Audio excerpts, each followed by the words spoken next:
오늘 이 시간에 주시는 살아계신 하나님의 말씀은 신약성경 요한복음 7장 37절에서 39절의 말씀입니다. 하나님 말씀 받을 때 다 함께 자리에 일으켜서 한 목소리로 합독합니다.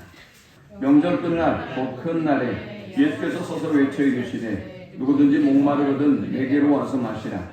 나를 믿는 자는 성경의 이름과 같이 그 배에서 생수의 강이 흘러나오리라 하시니 이는 그를 믿는 자들이 받을 성령을 가리켜 말씀하신 것이라.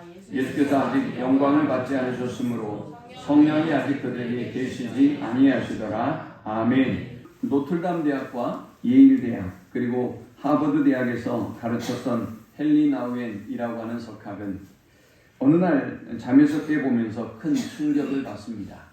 그는 그의 책에 이렇게 기록합니다. 어느 날 잠에서 깨어보니 내가 어두운 곳에서 살고 있음을 깨닫게 되었고 탈진이란 말이 영적 죽음의 심리학적 표현이라는 사실을 발견하게 되었다. 그에게 도대체 무엇이 부족했을까요?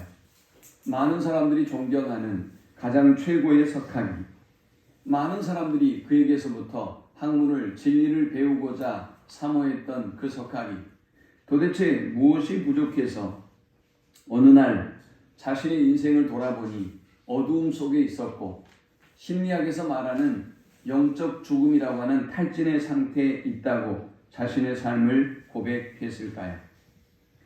그는 지금까지 자신이 쌓아왔던 이 모든 학문적인 업적 그리고 그리고 그 모든 권세가 헛된 것임을 깨닫고 자신의 모든 것을 내어놓고 캐나다로 이동해서 데이브레이크라고 하는 장애인 공동체에서 그의 삶을 바칩니다. 헨리 나우엔은 상처 입은 치유자라는 그의 책에서 이렇게 고백합니다. 자동차를 몰고 다니고 라디오를 듣고 텔레비전을 보지만 그들은 자신이 사용하는 그 도구들의 작동 원리에 대해서는 알지 못한다. 무언가의 결핍이 더 이상 삶의 동기가 되지 못하는 물질 풍요의 시대. 그럼에도 사람들은 삶의 방향과 의미와 목적 등을 찾고 있다라고 고백합니다. 사람들은 물질적인 풍요의 시대를 살아가고 있다는 것입니다. 조금도 부족함이 없어 보인다는 것입니다. 그런데 문제는 이 사람들이 이 물질적인 풍요를 누리고 그리고 문명의 이기를 누리고 있음에도 불구하고 이 원리에 대해서 알려고 하지 않는다라는 것입니다. 이것이 도대체 무슨 말일까요? 컴퓨터를 사용하지만 컴퓨터가 어떤 원리로 작동하는지 궁금하지 않습니다. 라디오를 듣고 있고 그리고 훌륭한 전자기기들을 사용하지만 도대체 이것을 누가 만들었고 어떻게 작동되어서 이 문명의 풍요로움을 우리가 누리고 있는지를 궁금해하지 않는다라는 것입니다. 우리는 하나님이 주시는 이 놀라운 풍요로움을 누리고 살아가고 있습니다. 그런데 도대체 이것이 무슨 의미가 있는지, 우리의 삶의 목적은 무엇인지, 우리가 왜 살아야 되는지 질문하지 않는다라는 것입니다. 우리는 그저 우리에게 주어진 이 풍요로움을 누리는데 급급한 삶을 살아가고 있다는 것입니다. 그런데 불현듯 우리 안에 내가 왜 살아야 되지? 라는 질문이 던져질 때가 있다는 것입니다. 그때 바로 헨리 나우엔은 영적인 탈진의 상태, 영적인 죽음의 상태를 보게 되었던 것입니다. 우리는 이 탈진의 상태, 영적인 죽음의 상태를 맞이하게 되면서 솔로몬처럼 고백합니다. 내 삶의 의미가 도대체 무엇인가? 헛되니 모든 것이 헛될 뿐이다 라고 채워지지 아니하는 인생의 목마름을 인정하고 고백하게 됩니다. 왜 이런 질문들이 우리에게 던져지는 것일까요? 인간은 동물과는 다르게 영혼을 가진 존재이기 때문에 그렇습니다. 여러분들이 아무리 둔감해도 저와 여러분은 영혼을 가진 존재이기 때문에 우리는 이 질문을 던질 수밖에 없습니다. 세상의 모든 조건들이 아무리 여러분이 성취하고 그리고 도달하고 다 이루어냈다 할지라도 인간은 존재론적으로 본질적으로 영적인 목마름을 영혼의 목마름을 가지고 살 수밖에 없는 존재인 것입니다. 헬리나우에는 또 이렇게 말합니다. 모든 사람은 수많은 고통스러운 상처를 가지고 있다. 그러므로 우리는 나 자신을 향해 그리고 하나님을 향한 영적인 발돋움을 시작해야 한다. 무슨 의미의 말일까요? 모든 인간은 자신이 느끼지 못하고 있을 뿐이지 모든 인간은 자신의 고통과 상처를 가지고 있다는 것입니다. 그러므로 끊임없이 자신을 돌아보고 그리고 하나님을 향한 영적인 나아감, 영적인 발돋움이 있어야 이 모든 영적인 목마름으로부터 우리가 이 탈진의 상태, 영적인 죽음의 상태로부터 벗어날 수 있다라는 것입니다. 살아가면서 우리 모두는 이 영적인 갈증을 느낍니다. 목마릅니다. 또 갈급합니다. 늘 갈망하며 살아갑니다. 이러한 갈급함, 이러한 목마름이 우리의 삶 가운데 찾아올 때 사람들은 이 목마름을 해결하기 위해서 생수를 찾습니다. 그런데 우리 인생이라고 하는 것이 홍수가 나면 마실 물이 없는 것처럼 정말 놀라운 풍요로운 시대를 우리는 살아가고 있지만 마실 물이 없는 여러분의 그 목마름을 채울 수 없는 시대를 살아가고 있습니다. 우리 인생은 마치 저 망망대해를 떠가는 배처럼 물은 많습니다. 그러나 마실 수 없는 물이 천지인 그런 삶을 살아가고 있습니다. 바로 이런 시대로 살고 있는 우리에게 주님은 누구든지 목마른 자는 내게로 와서 마시라 라고 우리를 초대합니다. 요한복음 4장에는 우리가 잘 아는 사마리아 수가성의 여인과 예수님의 만남의 이야기가 등장합니다. 이 사마리아 수가성의 여인은 많은 사람들의 눈을 피해서 정오에 물을 기르러 우물에 갔습니다. 당시 유대인들은 이 사마리아 사람들을 상종해 주지도 않았습니다. 요한복음 4장 9절은 이렇게 기록합니다. 이는 유대인이 사마리아인과 상종하지 아니함이로라. 사람들은 사마리아인을 차별하고 무시했습니다. 그들은 사람에 대한 편견을 가지고 사마리아 사람을 멀리하고 또 부정한 여인을 멀리했던 것입니다. 그런데 예수님은 편견을 가지고 사람들로부터 정죄당하고 외면당했던 그녀를 찾아가셨습니다. 아니 우리 주님이 예수님을 그녀에게 보내셔서 영원한 선물을 하나님의 선물을 그녀에게 주신 것입니다. 요한복음 4장 10절은 말씀합니다. 예수께서 대답하여 이르시되 내가 만일 하나님의 선물과 또 내게 물 좀 달라는 이가 누구인 줄 알았더라면 내가 그에게 구하였을 것이요 그가 생수를 내게 주었으리라. 그녀는 목말랐습니다. 그녀는 채울 수 없는 마음의 빈 자리를 가지고 있었습니다. 사람들로부터 편견과 정죄로 고통받는 삶을 살았습니다. 그런데 주님은 말씀합니다. 하나님의 선물을 너에게 주려고 나를 보냈다라고 말입니다. 예수님은 이 사마리아 수가성의 여인에게 하나님께서 나를 너에게 보냈고 나는 너에게 하나님이 보낸 선물이다 라고 지금 말씀하고 있는 것입니다. 오늘 사랑하는 여러분, 우리는 예수님이 우리를 향한 위대한 선물로 우리에게 주어졌음에도 불구하고 깨닫지 못하고 있을 뿐입니다. 빛이 비치되 어둠이 깨닫지 못했다라는 주님의 탄식대로 저와 여러분의 이 영원한 주림과 이 목마름을 해결하기 위해서 하나님은 예수님을 이 땅에 보내셨고 예수님은 우리를 찾아오셔서 우리의 모든 주림과 목마름을 해결해 주기를 원하지만 우리는 그분을 알아보지 못하고 있습니다. 우리는 그분을 외면하고 헛된 주림과 목마름을 해결할 방법을 찾고 있는 것입니다. 요한복음 4장 13절 14절은 말씀합니다. 예수께서 대답하여 이르시되 이 물을 마시는 자마다 다시 목마르려니와 내가 주는 물을 마시는 자는 영원히 목마르지 아니하리니 내가 주는 물은 그 속에서 영생하도록 솟아나는 샘물이 되리라 라고 말씀했습니다. 우리가 찾는 물은, 우리가 세상에서 얻는 물은 그것이 지식이든 물질이든 권력이든 성공이든 명예이든 그것은 다시 우리로 목마르게 한다라는 것입니다.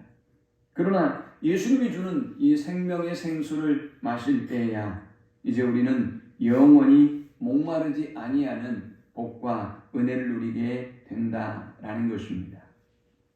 사람들은 생수를 찾습니다. 요즘 모두가 조그만 PT병을 들고 다니지 않습니까? 혹은 포트를 들고 다닙니다.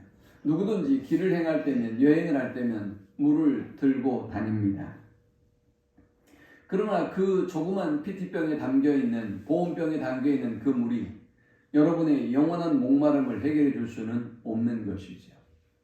하나님이 주시는 그 조그만 물질이, 하나님이 주신 그 영광과 성공이 여러분의 영원한 주님과 목마름을 해결해 줄 수는 없는 것입니다. 그래서 주님은 자신은 생수의 강이라고 말씀합니다. 자신은 생수가 아니라 샘물이라고 말씀합니다. 영원히 목마르지 아니하도록 오늘 우리에게 풍성한 샘물이 되어 주시고 생수의 강이 되어 주시겠다고 말씀합니다. 요한복음 4장 13절 15절은 말씀합니다. 예수께서 대답하여 이르시되 이 물을 마시는 자마다 다시 목마르려니와 내가 주는 물을 마시는 자는 영원히 목마르지 아니하리니 내가 주는 물은 그 속에서 영생하도록 솟아나는 샘물이 되리라. 여자가 이르되 주여 그런 물을 내게 주사 목마르지도 않고 또 여기 물 기르러 오지도 않게 하옵소서. 아직 여인은 예수님이 주시려고 하는 선물이 무엇인지 정확하게 알지 못했습니다. 저와 여러분도 어쩌면 그렇겠죠. 오늘 예배의 자리로 나왔고 뭔가 은혜를 구하고 뭔가 마실 물을 구하지만 저와 여러분은 예수님이 어떤 분인지 그분이 도대체 우리에게 주려고 하는 이 목마르지 않는 샘물이 어떤 것인지 잘 알지 못합니다. 그런데 그녀가 정말 잘한 것이 있습니다. 그녀는 예수님에게 그 물을 달라고 간구했습니다. 그런 물을 나에게 주십시오. Give me this water 라고 예수님께 간구합니다. 그 물을 저에게 주십시오. 그녀는 주님의 은혜를 간구했던 것입니다. 저는 지금 이 시대야말로 그녀와 같은 갈급한 심령이 필요한 시대라고 생각합니다.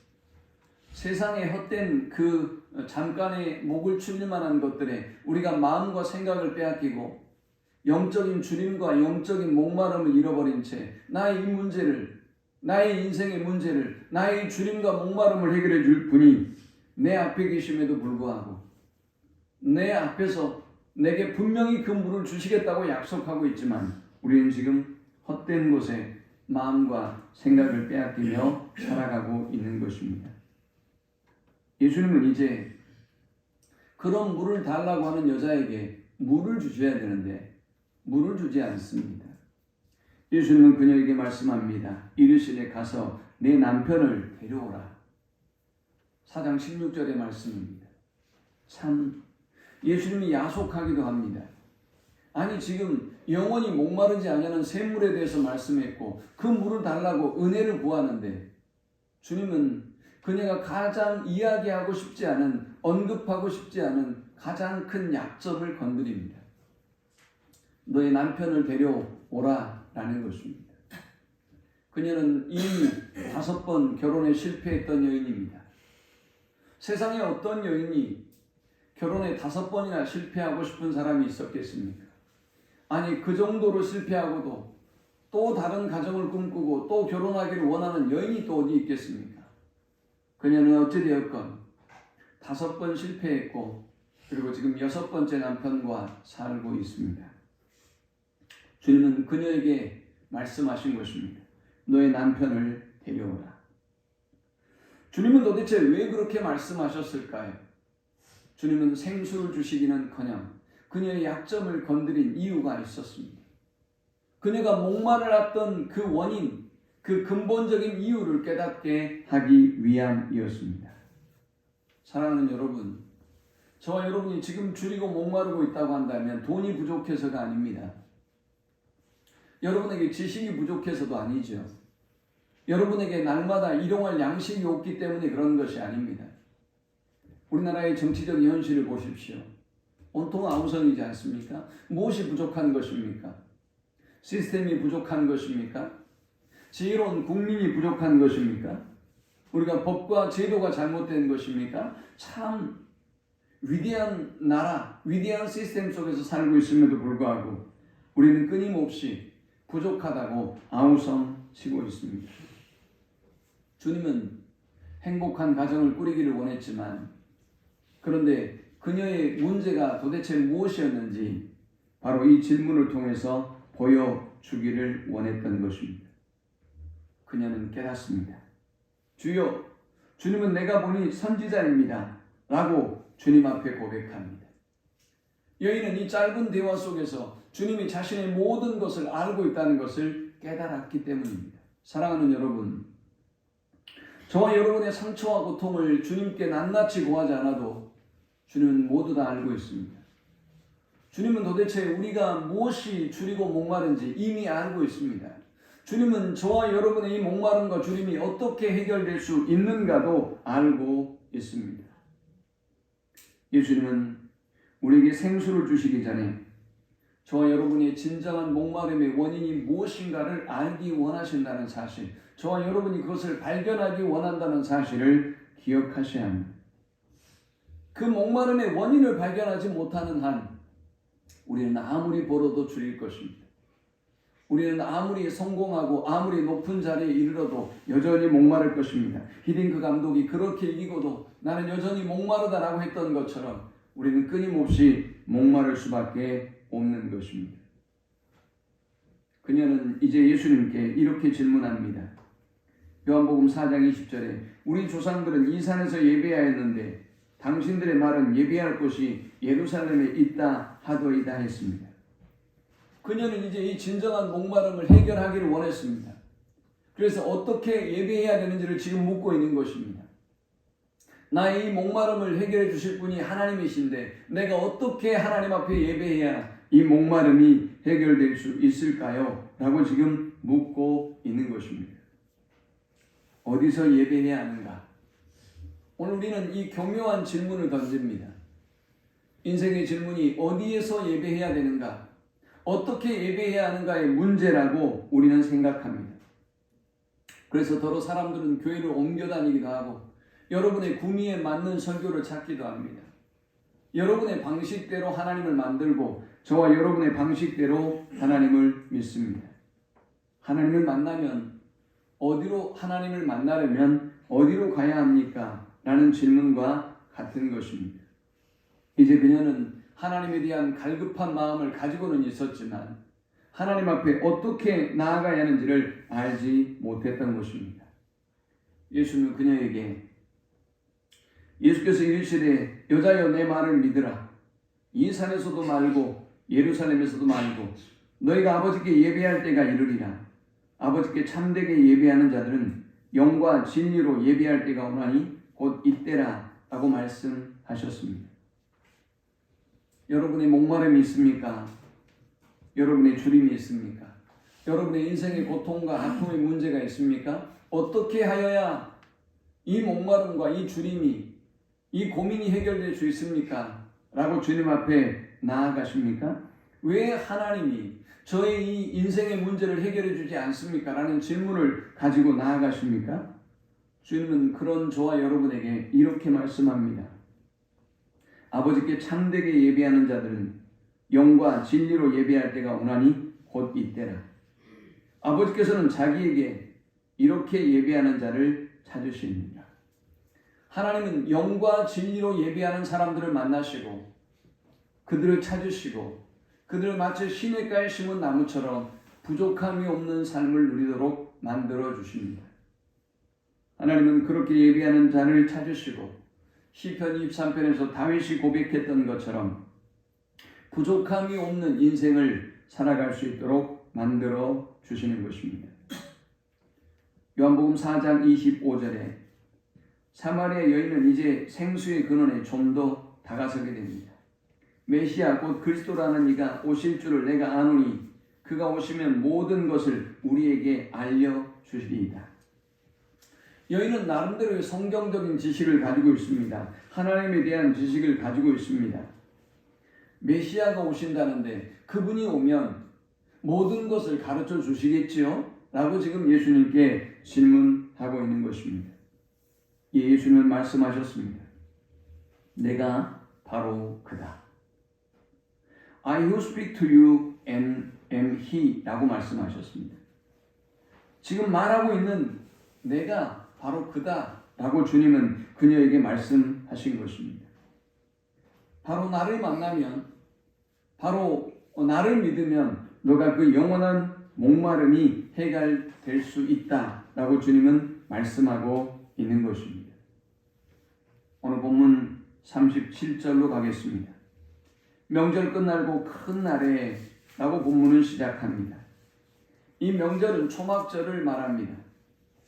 이 초막절은 이스라엘 백성이 출애굽을 하고 40년의 긴 기간 동안, 가나안에 이르는 40년의 긴 여정 동안 하나님이 마실 것과 먹을 것을 공급해 주시고 구름기둥과 불기둥으로 인도해 주셨음에 감사함으로 지키는 절기입니다. 초막절은 총 8일 동안 진행됩니다. 7일 동안 이스라엘 백성들은 하나님께서 그 40년의 광야 생활 동안 그들에게 마실 물을 주셨음을 기억하며 제사장들이 실로암 연못에 이른 새벽에 물을 기르러 갑니다. 그리고 그 물을 길러와서 하나님의 제단에 바칩니다. 제단에 그 물을 부으면서 그들은 하나님 앞에 고백합니다. 이사야 12장 3절 그러므로 너희가 기쁨으로 구원의 우물들에서 물을 기르리로다. 7일 동안 그들은 하나님께서 우리의 모든 것을 공급해 주셨고 우리에게 마실 것, 입을 것, 먹을 것 모든 것을 공급하시고 인도해 주셨다고 간증하고 감사하며 이 7일의 시간을 그렇게 노래하며 보냅니다. 그리고 8일째가 되면 그들은 물을 기르러 오지 않습니다. 오직 하나님께서 이른 비와 늦은 비를 적당히 내려주셔서 1년 내내 농사가 잘 되기를 간절히 기도하고 난 이후에 그들은 각기 자기의 집으로 흩어집니다. 유대 율법학자들은 이 초막절의 절기의 의미를 두 가지로 설명합니다. 첫째는 하나님께서 출애굽한 이스라엘 조상들에게 광야에서 물을 포함한 모든 필요를 공급해 주셨음을 기억하며 감사하는 절기다.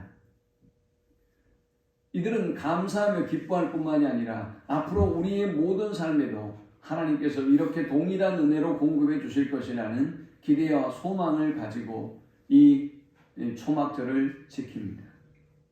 두 번째 초막절은 에스겔서와 요엘서 그리고 스가랴서에서 나타나는 사막에 강이 흐르리라는 약속을 상기시키는 절기다. 이렇게 해석합니다. 그들은 생각했습니다. 언젠가 메시아가 오시면 사막에서 강물이 넘쳐 흐르듯이 우리의 삶 속에 구원의 기쁨과 감사와 감격이 넘치는 그날이 올 것이다 라는 기대감을 갖는 절기, 그 절기가 바로 이 초막절인 것입니다. 그런데 문제는 이렇게 8일 동안의 멋진 절기를 지키고 난 이후에 그들의 삶에는 아무런 변화가 일어나지 않았던 것입니다. 오늘 여러분들이 하나님 앞에 기대감을 가지고 성전에 올라와서 특세에도 기도하고 주일 예배에도 기도하고 하나님 앞에 간절히 기도하지만 저와 여러분의 삶에 조금의 변화가 일어나지 않는다고 쳐봅시다. 낙심하고 절망하게 되겠죠. 그들은 여전히 예수님이 이 시대에 이 절기를 지키고 돌아왔음에도 불구하고 축제는 끝나고 여전히 그들은 노예 신세였습니다. 저 로마의 지배를 당하고 있는 상황이었습니다. 그들의 상황은 조금도 변하지 않았습니다. 그들은 또 다시 줄이고 목마른 현실로 돌아간 것입니다. 그런데 바로 그때 주님이 그들을 초대합니다. 누구든지 목마르거든 내게로 와서 마시라.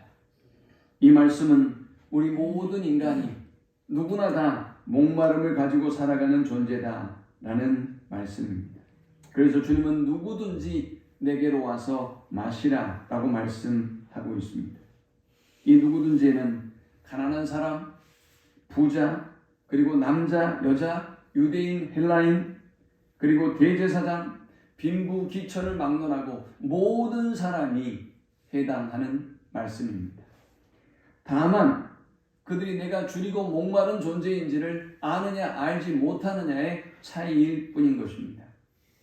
사랑하는 여러분, 저와 여러분의 줄임과 목마름을 알고 주님께로 여러분의 수고와 노력으로 인스턴트로 그 줄임과 목마름을 해결하려고 하지 말고 우리의 생수의 근원이신 주께로 나아가서 영원히 줄이지도 목마르지도 않게 하시는 하나님의 은혜를 누릴 수 있기를 축원합니다. 자, 그렇다면 예수님은 어떻게 우리의 줄임과 목마름을 해결해 주시겠다는 것입니까? 누구든지 목마르거든 내게로 와서 마시라.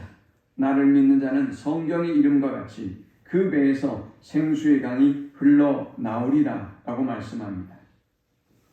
목마르거든 누구든지 내게로 와서 마시라 했습니다. 여기 마신다 이 말씀은 믿는다는 것입니다.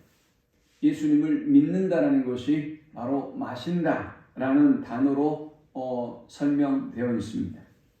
38절은 이를 보충해서 설명하죠. 나를 믿는 자는 성경의 이름과 같이 그 배에서 생수의 강이 흘러나오리라. 마신다의 마시다 그리고 믿는 자의 이 믿는이라는 이 동사는 현재 시제로 기록되어 있습니다. 헬라어 현재 시제는 두 가지 의미를 갖습니다. 먼저는 반복입니다. 저와 여러분들이 주님을 향한 이 갈급함, 주님을 믿는 믿음을 반복하고 주님을 마시는 이 행위를 반복하지 않으면 우리도 목마르게 된다는 것입니다. 그래서 신앙생활을 잘하던 사람들이 시험에 들죠. 신앙생활을 잘하던 사람들이 하나님과의 관계가 멀어지고 잘못된 길로 가는 사람을 우리는 수없이 보게 됩니다. 그래서 주님은 이 헬라어의 현재 시제를 사용하시면서 반복적으로 마시고 반복적으로 믿으라라고 말씀합니다. 여러분의 믿음이 떨어지려고 할 때마다 다시 믿어야 되는 것입니다. 다시 믿음을 회복해야 되는 것입니다. 여러분의 예배가 떨어지고 약해져 갈 때마다 다시 예배를 회복해야 되는 것입니다. 여러분이 연초에 세운 계획이 작심삼일이 되면 4일째 되는 날 또 계획을 세우고 또 계획을 세워야 한다라는 것과 같은 것입니다. 또 이 현재 시제는 계속의 의미를 갖습니다. 반복과 계속의 의미를 갖는 것입니다. 계속해서 반복적으로 믿고 반복적으로 마시면 우리는 성령의 충만함을 입고 우리는 영원히 줄이지도 목마르지도 아니하는 삶을 살아갈 수가 있다라는 것입니다. 그 배에서 생수의 강이 흘러나오리라 라고 주님이 말씀했습니다. 여기 배는 마음입니다. 여기 배는 양심이라고 해석합니다. 인간의 마음속에 가장 깊은 곳을 의미합니다. 저와 여러분들이 예수님을 온전히 믿으면, 저와 여러분이 예수님 안에 온전히 거하면 저 깊은 내면으로부터 생수의 강이 흘러넘쳐서 조금도 부족함이 없는 삶을 살아갈 수 있다라는 것입니다. 자, 그러면 이 생수의 강은 뭘까요? 38절에 나를 믿는 자는 성경 이름과 같이 그 배에서 생수의 강이 흘러나오리라 하시니 이는 그를 믿는 자들이 받을 성령을 가리켜 말씀하신 것이라. 예수께서 아직 영광을 받지 아니하셨으므로 성령이 아직 그들에게 계시지 아니하시더라 했습니다. 여기의 생수의 강은 성령을 의미합니다. 여러분, 지금 우리가 살아가고 있는 세상이 정말 혼란스럽습니다. 미국을 중심으로 한 국제 정서도 혼란스럽고요. 전쟁 중에 있는 나라들도 혼란스럽습니다. 우리나라의 현재도 매우 혼란스럽습니다. 그래서 우리는 늘 염려와 걱정 속에 살아갑니다. 많은 사람이 경제를 걱정합니다. 그리고 우리의 사업을, 우리의 직장을 걱정하며 염려합니다. 그런데 사랑하는 여러분, 그것보다 더 중요한 것은, 그 다른 외적인 세상적인 목마름보다 더 중요한 것은 오늘 우리 자신이 성령의 충만함을 입어야 한다는 것입니다. 우리가 성령의 충만함을 입고 성령의 인도함을 받는 삶, 성령님과 동행하는 삶을 살아가면 세상의 모든 것들이 아무리 부족해도 아무리 결핍하고 어려워도 우리는 충만한 삶을 누리게 되는 것입니다. 그래서 다윗이 고백했지 않습니까? 내게 부족함이 없으리로다 라고 말입니다. 저는 저와 여러분이 성령의 충만함을 입어서 주님이 주시는 이 풍요로운 복과 은혜를 이 결핍의 시대에도 이 분쟁과 정죄의 시대에도 충만히 누리며 살아가는 우리 모든 성도들이 될 수 있기를 축원합니다. 자, 왜 그렇다면 우리가 성령의 충만함을 받아야 되는 것일까요? 성령은 창조의 영입니다. 다른 말로 성령은 생명의 영입니다. 그러므로 성령이 충만한 사람은 늘 생명력이 넘치는 것입니다. 그들은 기죽지 않습니다. 그들은 눌려있지 않습니다. 그들은 쭈그러져 있는 풍선처럼 보기 흉한 모습이 아닙니다. 그들은 팽팽합니다.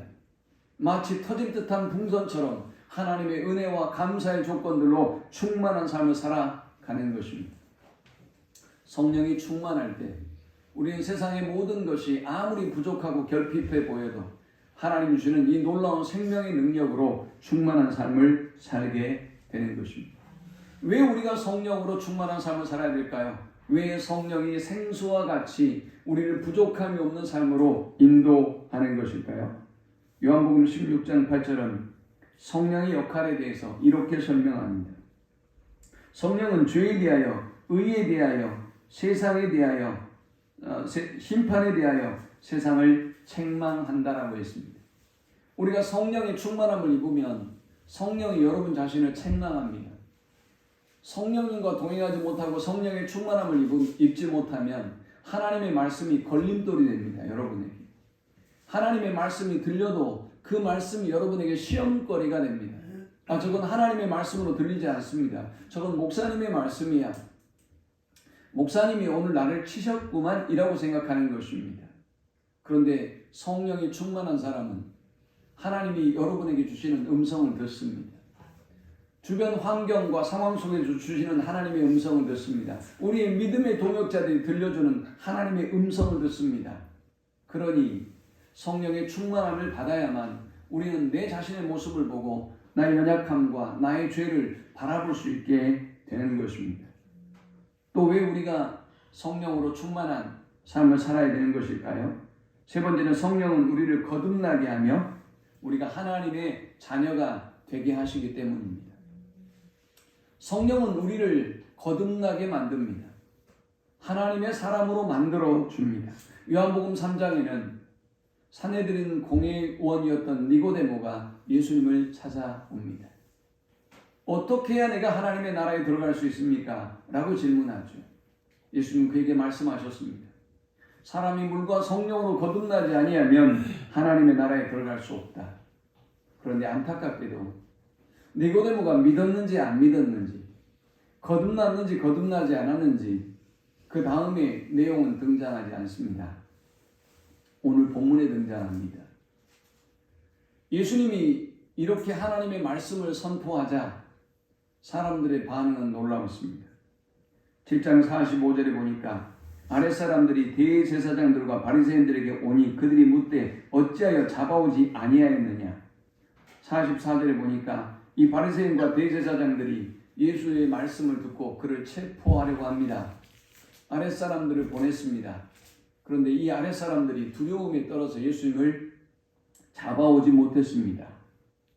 바리새인들은 또 예수를 믿는 사람들을 향해서 뭐라고 말합니까? 47절에 바리새인들이 대답하되 너희도 미혹되었느냐? 너희도 저 예수 사기꾼에게 속았느냐? 라고 지금 말하고 있는 것입니다. 그들은 율법을 알지 못하는 자들이다. 그들은 저주받은 자들이다. 라고 예수 믿는 자들을 비웃고 조롱했습니다. 그런데 그 중에 한 사람이 있었습니다. 50절. 그 중에 한 사람 곧 전에 예수께 왔던 니고데모가 그들에게 말하되 우리 율법은 사람의 말을 듣고 그 행한 것을 알기 전에 심판하느냐? 그들이 대답하여 이르되 너도 갈릴리에서 왔느냐? 찾아보라. 갈릴리에서는 선지자가 나지 못하느니라 하였더라 했습니다. 모든 사람이 예수를 체포하고 잡으려고 하는데 예수를 공격하고 사기꾼 취급하는데 거듭난 사람 니고데모는 예수님의 편에 섭니다. 위험을 불사합니다. 그 또한 예수님처럼 심한 위기에 처할 수 있지만 그 모든 것들을 뒤로하고 예수님 편에 섭니다. 왜 우리가 성령의 충만함을 입어야 하는 것일까요? 성령으로만 우리가 거듭날 수 있고 성령으로만 하나님의 자녀가 될 수 있기 때문입니다. 성령으로 살아갈 때 우리는 하나님의 자녀로서의 정체성을 지키고 하나님의 말씀에 순종하는 삶을 살 수 있기 때문입니다. 사마리아 수가성의 여인이 이 성령을 받았습니다. 그리고 그는 구원의 기쁨과 감격으로 동네 사람들에게 복음을 선포하지. 돈 많았던 세리마태도 많은 세금을 거둬들이고 부자가 되었지만 예수님을 만나고 거듭난 이후에 주님을 위하여 살아가는 신실한 제자가 되었습니다. 마태복음을 기록하는 위대한 사도가 된 것입니다. 세리장 삭개오도 마찬가지입니다. 그는 돈은 많았습니다. 그러나 인생의 그 목마른 갈증을 해결할 수 없었습니다. 주님을 만나고 난 이후에 그는 기뻤습니다. 그래서 재산의 절반을 가난한 사람들에게 나눠두고 주님을 따르는 일을 행합니다. 왜 우리가 성령의 충만함을 입어야 되는 것일까요? 성령은 우리로 하여금 그리스도를 닮게 하기 때문입니다. 우리 안에는 육체의 요구와 성령의 요구가 함께 작동하고 있습니다. 여러분들이 성령의 인도함을, 성령의 충만함을 받지 못하면 그 육체의 요구가 성령의 요구를 소멸해서 여러분들이 하나님의 뜻대로 살지 못하게 만듭니다. 저 마귀의 뜻대로, 사단의 뜻대로 살아가도록 만듭니다. 그래서 육체의 일이 현저하다라고 갈라디아서는 기록하고 있어요. 육체의 일은 현저합니다. 순식간에 여러분들이 하나님을 모른다고 만들어버릴 수 있습니다.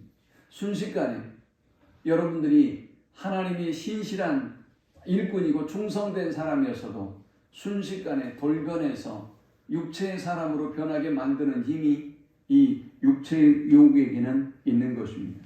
그러므로 사랑하는 여러분, 우리가 성령의 충만함을 받아야만 예수님을 닮아갈 수 있고 또 이 성령의 열매가 이 주인된 우리에게서 맺어질 수가 있는 것입니다. 또 왜 우리가 성령의 충만함을 받아야 될까요? 성령은 진리의 영입니다. 헛된 것에 우리의 마음과 생각을 빼앗기지 않게 합니다. 헛된 즐거움, 헛된 인스턴트에 우리가 주님과 목마름을 해결하고 또 주님을 해결하기 위해서 그것들을 쫓지 않도록 만듭니다.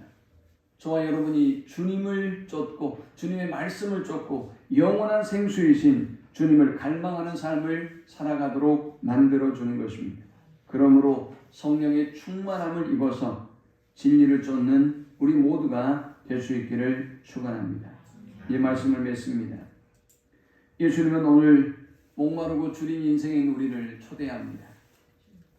누구든지 내게로 나와야만 너희의 그 주림과 목마름이 해결될 수 있다라고 말입니다. 우리의 이 주림과 목마름은 여러분이 그토록 갈망하고 원하는 어떤 조건, 어떤 소원의 성취를 통해서 이루어지는 것이 아니라 주님을 마셔야, 주님을 믿어야만 이 모든 목마름과 주림이 해결될 수 있다라고 말씀했습니다.